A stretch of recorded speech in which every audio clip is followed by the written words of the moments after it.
on Wheel, a mobile hair salon run by two bold youngsters, are earning more than Rs 800 daily. Now, a disabled person or a person facing difficulties moving around doesn't have to worry about problem of going for a haircut. With just one phone call, Konsam Sangamba and Thonga Malengambi Chanu will arrive at your doorstep. Barber on Wheel, a modified and well-equipped Maruti van, has the facilities where two persons can have haircut at one go. With the initiative to employ young educated youths of the state, Paunam Sundar of Kurai Lairik Yembam Laikai started Barber on Wheel from 8th of this month. The service is also gaining popularity. Paunam Sundar stated that he invested around Rs 1.5 lakh to provide hygienic service to people.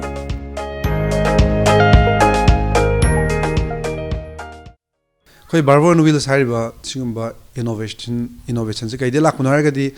ahanbada koi hygiene se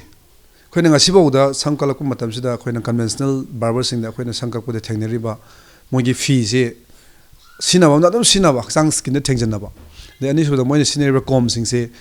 sinabam da dum sinaba so aina koide lupo gumba skin disease longna ba yaba sium yam sida koina sum chahi kya sum tolerate tor khanga le ko se sikitang kokna bagi hygiene oiba mongda khalla kan ahan ma khanjabani de ani suba pandam de marwena koigi service site are karma makhan gi service no hojima tam yam matam gi mamal value of time sam chilna matam sida koina mapan da thokna queue leptana khotra ngai bi nuai taba aduga loina na koina masi pos yum da sanga kan dadi kana gumba differently able sing mapan thokpa da khudung cha daba nuai taba mi sing adigi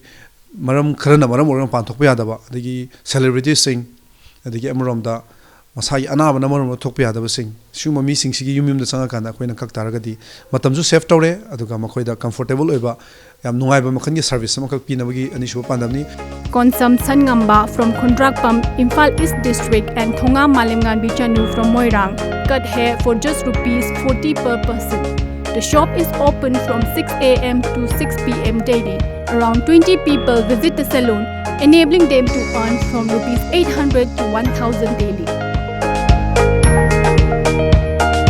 Khangna damina sum sidalega masang sum khangna tawraga sidagi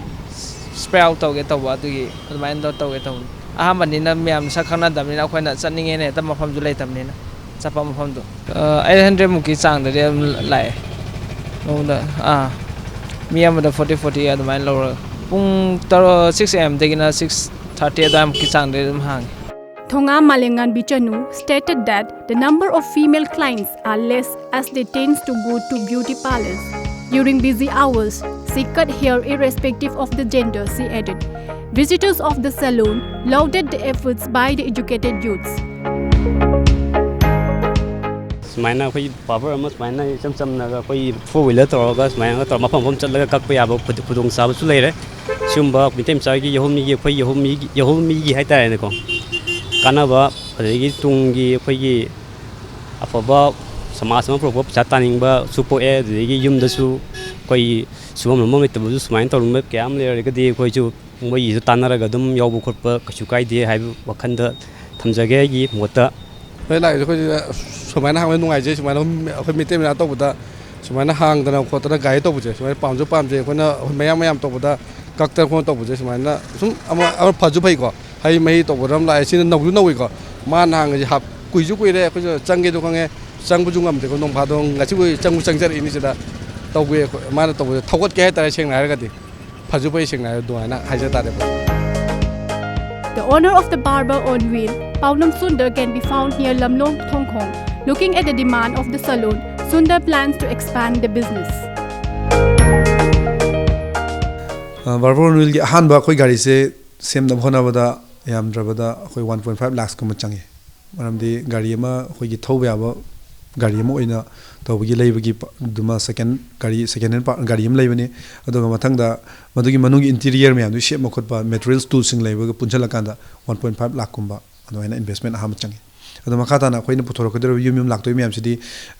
eco friendly oba e-rickshaw da lakani single seater da hari bo chida de kitang handaraga nearly 80 to 1 lakh kumbugi investment lakado mal amomda. Though unemployment continues to rise in a small state like ours, such skilled individuals can create their own employments and can make a significant impact in a society. With camera person Sarah Chandra, this is Asapriya Larembam reporting for Times of Manipur, Tom TV News, Kurai Lamlong.